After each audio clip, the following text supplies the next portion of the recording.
In the world of professional basketball, Hakeem Olajuwon serves as a wonderful litmus test. If you enjoy the conversations about who's better and who's best, talking about the greatness of today's players and the ones who came before, you have to know about Hakeem. To overlook him or underappreciate him is to instantly disqualify yourself. It's entirely binary. Either you know or you don't. It's that simple. Because there isn't anybody familiar with Hakeem Olajuwon's game and his achievements who does not marvel at him. Olajuwon's career culminated in back-to-back NBA championships in 1994 and 1995, thanks to a tear the likes of which few players have ever submitted. But to really get what those titles meant, and by extension, to grasp the sheer brilliance and importance of Hakeem the Dream Olajuwon, the context and story makes all the difference. Olajuwon was born in Nigeria and grew up playing handball and goalkeeping on soccer teams. He didn't touch a basketball until he was 15 years old and hit a growth spurt, shooting well up to over 6'9", when the former head coach of the Nigerian national team spotted Olajuwon playing keeper with some of his friends. Before long, word reached the ears of University of Houston head coach Guy Lewis, of a 6'10" Nigerian center who had never lost the coordination and footwork of his days as a footballer. After helping the Cougars make the Final Four as a sixth man his sophomore year, Olajuwon spent the summer playing against no one other than Moses Malone, and came back a completely changed player. He and his teammate Clyde the Glide Drexler headlined a Houston squad nicknamed Phi Slamma and led the Cougars to back-to-back national championship appearances, losing to Jim Valvano's NC State team and Patrick Ewing's Georgetown team. Don't get it twisted. Those losses do not get held against him. In the '83 tournament, Olajuwon was named the tournament's most outstanding player. No one has won the award while playing on the losing team since. Just 5 years after picking up a basketball for the very first time, Hakeem had become the most coveted draft prospect in the country. He decided to try his luck, declaring for the 1984 NBA draft, convinced he'd be staying in Houston and that the Rockets would win the coin flip for the first pick in the draft. They did. And they made Hakeem Olajuwon the first pick of the most legendary NBA draft of all time. Olajuwon went first, Michael Jordan went third, Charles Barkley went fifth, and John Stockton went 16th. Not to mention other quality players like Alvin Robertson and Kevin Willis. And it should be noted with emphasis that it is universally acknowledged that drafting Olajuwon over Michael Jordan was not and cannot be considered a mistake, blunder, or miss. Sure, Jordan's the greatest player of all time, but some of that was luck and circumstance. Hakeem was a sure thing. All he did was win games and drag the franchise out of the dregs. The Rockets saw a 19-game improvement from the year prior with their new rookie center, who, teamed up with 7'4" Ralph Sampson, formed the league's original Twin Towers. In just his second season in the pros, Olajuwon led the Rockets to the NBA Finals. Yeah, you heard me right. The Rockets stomped the defending champion Lakers in the '86 Western Conference Finals in 5 games, and Hakeem absolutely bodied Kareem Abdul-Jabbar. And also kinda robbed history of an all-time matchup between the Lakers and the Celtics. Not that I care about stuff like that. I can just dream about it instead. On my new mattress, thanks to today's sponsor, Bear Mattress. Bear Mattress makes premium fiberglass-free mattresses designed to upgrade your sleep and improve your overall quality of life that are shipped directly to your door at no extra cost. You might have some doubts about getting a mattress sent to you without ever trying it. And for that, Bear Mattress has an online sleep quiz that takes less than a minute to recommend a mattress based on your body type and sleep preferences. I took mine and was recommended the Elite Hybrid Mattress with medium firmness, which they were kind enough to send to me. I was pretty excited when it showed up. Maybe even a little too excited. I opened it up in my living room without really thinking it through. I did not think this through. The instructions tell you to open it up in your bedroom. Oh. But just look at this thing. This bad boy is a whole mattress. So I got it into my bedroom, got it situated on the frame, and unwrapped that bad boy. It is wild to see how much and how fast it expands once you get it in place. Like, this is just a 30-second time lapse. In just a few minutes, it goes from this to this, thanks to the worst snap cut of all time. I didn't record anything before I did that. And my first impression was that it was super comfortable, but I had to put it through its paces a little bit. I've been sleeping on it for a while now, waking up feeling great, and even on the days where I really rot at my desk, my back pain is nothing like it used to be. Bare Mattresses uses Celliant-powered fabric to stay cool throughout the night and are made with no fiberglass or harmful chemicals. And if you're still skeptical of how much you could like a mattress that you haven't tried, Bare Mattress has a 120-night trial, over 3 months to decide if it's right for you. I've loved my Bare Mattress, and I think you will too. If you're looking to upgrade your sleep, head to baremattress.com/Clayton and use code Clayton to get 40% off your Bare Mattress and 2 free pillows during their Black Friday sale. That's a higher discount than what's being offered on site, so check it out and use that code while you can. Well, the Rockets took the Lakers' place in those finals. The 1986 finals. Against the 1986 Boston Celtics. I don't know if you've heard this before or not, but that Celtics team, pretty good. The Rockets lost the series in 6 games despite really solid showing and really admirable effort. Sampson didn't show up, but Hakeem held his own against the greatest front court ever and even powered Houston to a win in Game 5 after Sampson threw a punch at Boston's 6'1" Jerry Seasting. Hey, there's no shame in losing to one of the greatest basketball teams of all time. Hakeem was already showing his astronomical ceiling and otherworldly potential. He had just captained his team to the finals and led the '86 playoffs in total points, rebounds, and blocks in just his second season. Those Rockets were young, he and Sampson seemed like a natural fit together, and the future seemed bright. But that was as good as it got for a very long time. The Rockets fell apart like the Edmund Fitzgerald. Sampson got laid up by injuries and was dealt to Golden State less than 2 years later. Multiple Rockets got caught up in drug suspensions, and the team could never pull off a winning trade or player acquisition. All the while, Hakeem kept plugging away, improving year after year, and slowly filling out his trophy case and resume. Over the next 5 years, he made 5 All-NBA teams, including 3 selections as the first-team center, was on 4 All-Defensive teams, led the league in blocks twice, and rebounding twice. Became just the 3rd player to ever officially record a quadruple-double in 1990 and made the playoffs all 5 years. For as incredible as Hakeem was as an individual though, and he was incredible, the team around him was never good enough to compete. He just didn't have the horses. The team only won a single playoff series from 1987 to 1992. As often happens with great team-elevating players, he was dragging a relatively subpar team into the postseason year in and year out. They were caught in no man's land. Hakeem was too good for the Rockets to bottom out and get young talent, but his excellence and track record created unrealistic championship expectations that the team wasn't good enough to fulfill. Hakeem racked up all-star selections, all-NBA teams, rebounding titles, block titles, all-defensive teams, and first-round exits. Things really came to a head years later after the 1992 season. Houston had missed the playoffs for the first time in Olajuwon's career, and he was left off of the All-NBA teams for the first time since he was a rookie. Now, I don't think it's crazy that, after all Hakeem had done, that he would want to be rewarded somehow, either with a new contract or a solid roster around him. The Rockets did not feel this way. Specifically, their GM Steve Patterson and owner Charlie Thomas, who was in the process of trying to sell the team and really didn't want to shell out any extra money. Hakeem wanted out.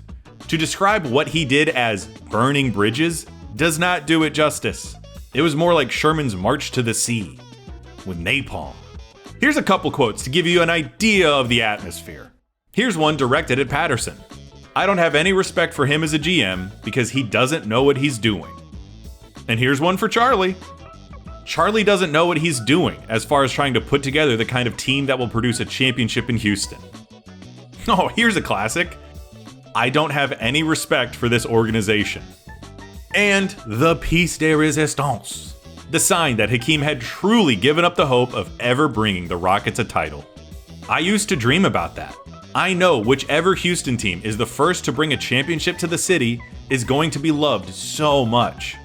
And I used to think that we were going to be the ones. Boy, howdy, man. Now that is how you give up on a team. James Harden and Ben Simmons should be taking notes. A quitter, though, Hakeem Olajuwon is not. He still bristles at the idea that he milked a thigh injury that season, and every source, from local writers to national broadcasters, noted that despite his contention with Team Brass, Olajuwon was still out there busting his ass and giving a shit. Amid the turmoil and the dysfunction of the '92 season, the Rockets parted ways with head coach Don Chaney and installed Rudy Tomjanovich as the interim head coach. The team liked him well enough, and they kept him on to be the full-time head coach, but, you know, it's hard to admire the new couch you just got when the house around you is on fire. The team was resolute, though. They stuck out Hakeem's aspersions and didn't trade him. They entered the '93 season with low expectations. They were only scheduled for one nationally televised game, a matchup against the Supersonics the first week of the season in Japan for some reason. And on the 16-hour flight over, Hakeem met with Charlie Thomas in the back of the plane, and the two had a reconciliation. Not like a, hey, we'll trade you, but you have to stop being a whiny little diva kind of reconciliation. More like a, hey, you're our guy and we want you here. We can still do this. Don't give up on the dream kind of reconciliation. And it worked. Hakeem had gone to the innermost cave and emerged the hero. He returned to the NBA zeitgeist with a tour de force. The Rockets won 55 games, with the only major additions from the season prior being Rudy T, Scotty Brooks, and Robert Horry. Duh. In that '93 season, Hakeem recaptured his mojo. First team All-NBA, first team All-Defense, runner-up for MVP, and the winner of the Defensive Player of the Year award. The team lost in the second round of the playoffs to the Sonics in overtime of a Game 7 on the road. But the Rockets didn't see this as the end.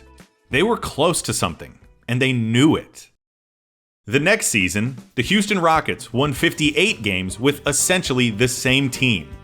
Hakeem was first team everything again, won Defensive Player of the Year again, and was named the NBA's most valuable player, the first non-American MVP, an award which he accepted by inviting his teammates out on the floor and sharing it with them. This was not the same Hakeem. Whatever he'd done, wherever he'd gone, whatever he'd gained by redoubling his faith in Islam, he had been refined. They ripped through the West, all the way to the NBA Finals, for the first time in 8 years, to face the New York Knicks and Patrick Ewing. The series went a full 7 games, in no small part because Hakeem blocked a potentially title-winning three-point shot from John Starks at the end of Game 6. And the Rockets got the job done. The dream fully realized. Hakeem Olajuwon finally delivered a title to the city of Houston. Their first major league title since the Oilers had won the AFL championship in 1961. The hometown kid had done it. And he'd done it by whooping Patrick Ewing. Olajuwon outscored Ewing in every game of the finals and held Pat under 20 points a game and to just 36% field goal shooting. Hakeem won the finals MVP with an absolutely sterling stat line. He is one of 3 players to ever win a Defensive Player of the Year award, regular season MVP, and finals MVP. He is still the only player to ever win all 3 in the same season. Ugh. You smell that? It smells like some folks are making a stink. They're saying that the Rockets only won because Jordan retired to go play baseball, and that they lucked out because the 1-seed Sonics had gotten beaten in the first round. They think the finals was weird. It was a really sloppy, ugly defensive battle. Starks shot the Knicks out of it in Game 7, Ewing choked as per, and the OJ Bronco chase got tacked on for the weirdness royal flush. Whatever. Those people are stupid, and I don't respect them. Hakeem Olajuwon carried a team to 58 wins, won the title, and created the NBA's equivalent of the Triple Crown, all with a gap between himself and the second best player that is the widest of any championship team since the ABA merger in 1976. But the haters started snatching some wins the next season. The 95 Rockets started running out of magic. The team's chemistry was off, Hakeem missed time with injury, and the team just lacked an identity.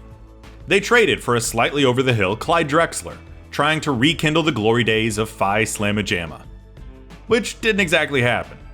The Rockets limped into the playoffs with a 47-35 record as the 6th seed.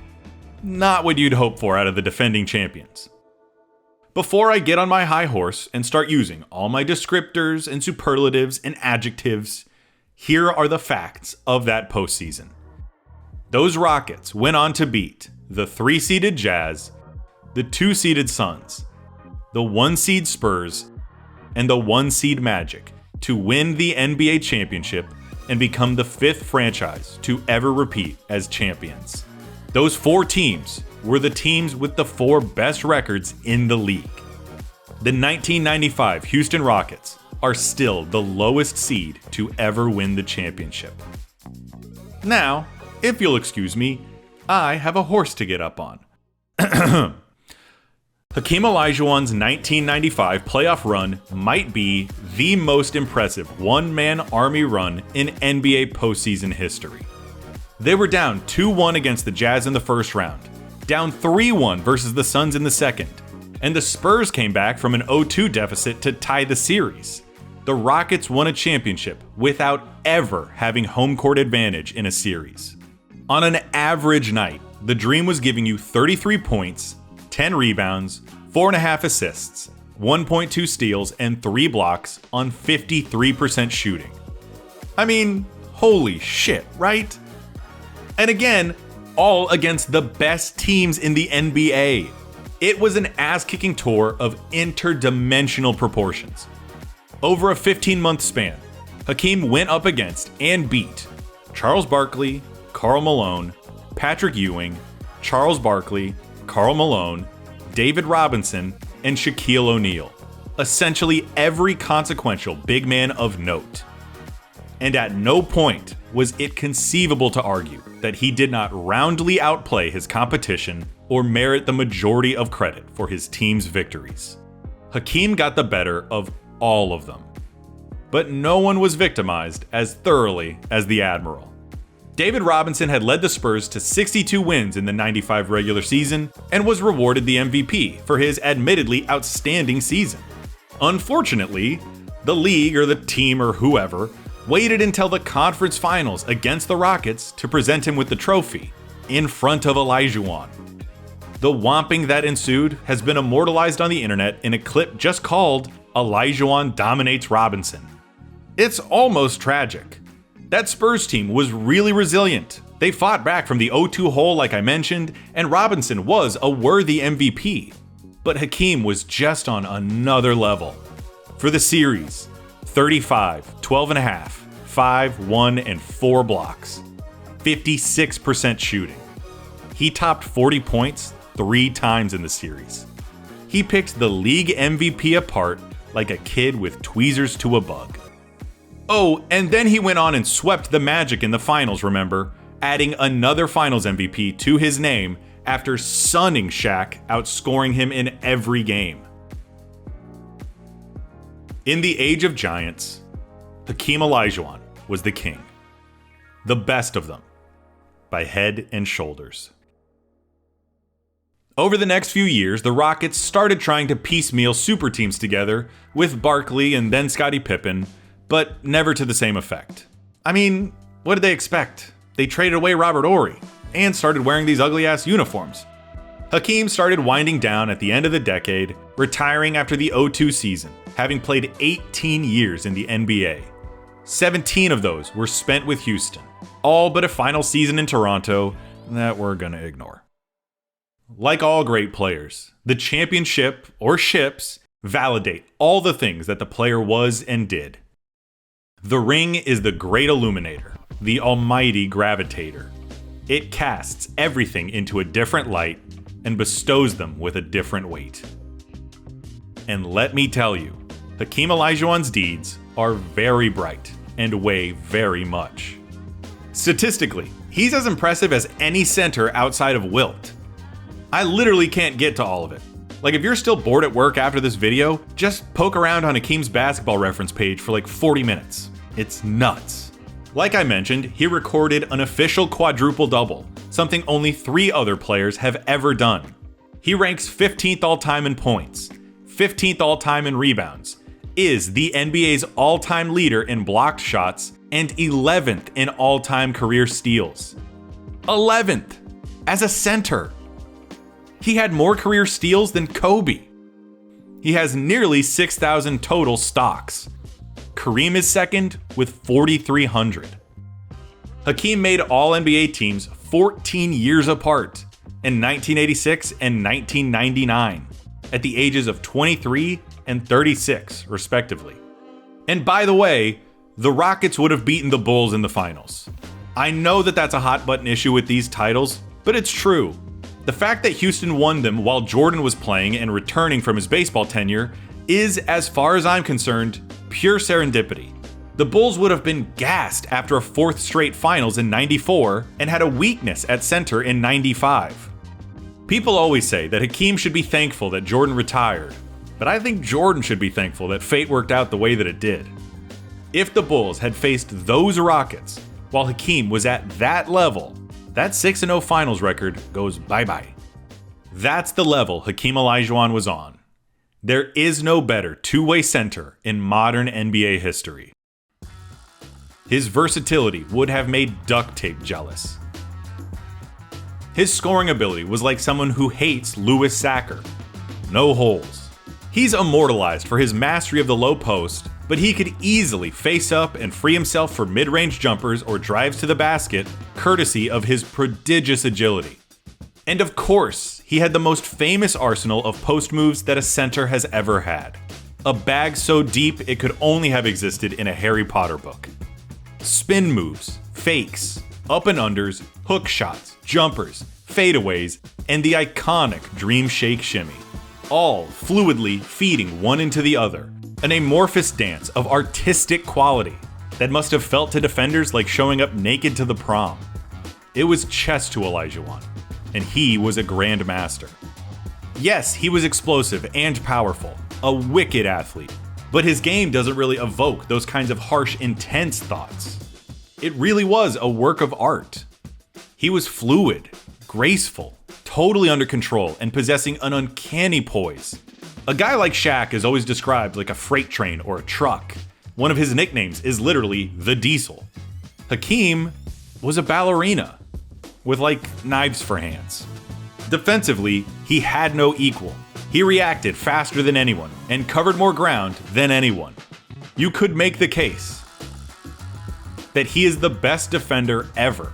His combination of athletic talents, relentless motor, and defensive instincts exist on a tier shared only with Bill Russell.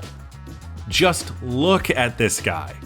He was a game changer and a team maker, the Walter Cronkite of anchors. As a team, in 11 seasons from 1985 to 1995, only 3 times did the Rockets not boast a top 4 defensive rating.